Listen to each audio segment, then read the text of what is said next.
Hidup bak gelandangan terlunta-lunta, Kiwil tangisi nasib hidup gegara suka poligami. Prahara rumah tangga Kiwil dan istri-istrinya memang kerap menuai kontroversi publik. Banyak yang menilai Kiwil sebagai lelaki yang hobi menyakiti hati istri-istrinya dengan poligami. Bukan hanya digugat cerai istri keduanya, Meggy Wulandari, Kiwil kini juga harus berpisah dengan istri pertama, Rohimah.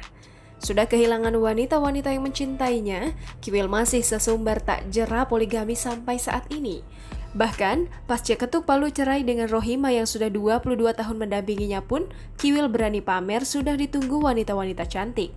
Sayangnya, pola Kiwil itu kini cuma jadi isapan jempol belaka. Pasalnya nasib naas justru diterima Kiwil yang kini hidup sebatang kara tak punya rumah bak tuai karma buruk. Apa yang terjadi? Kabar terbaru dari Kiwil setelah resmi bercerai dengan Rohimah Ali, Eva Belisima dan Meggy Wulandari menyeruak setelah bercerai dari ketiga istrinya. Kehidupan komedian Kiwil dikabarkan tengah tersungkur lantaran terpaksa hidup terlunta-lunta tanpa arah tujuan. Bahkan, ia juga harus berpindah-pindah lokasi untuk mencari tempat tinggal. Hidup susah hingga mengungsi ke pondok-pondok pesantren, terpaksa Kiwil jalani demi bisa menenangkan diri.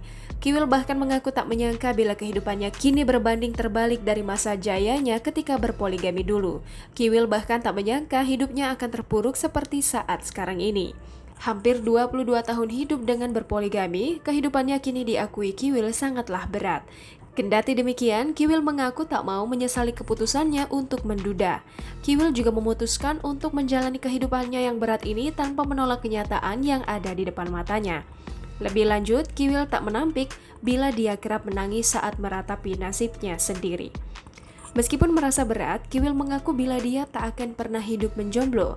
Kiwil pun menegaskan dia akan mencari pengganti ketiga mantan istrinya setelah merasa tenang.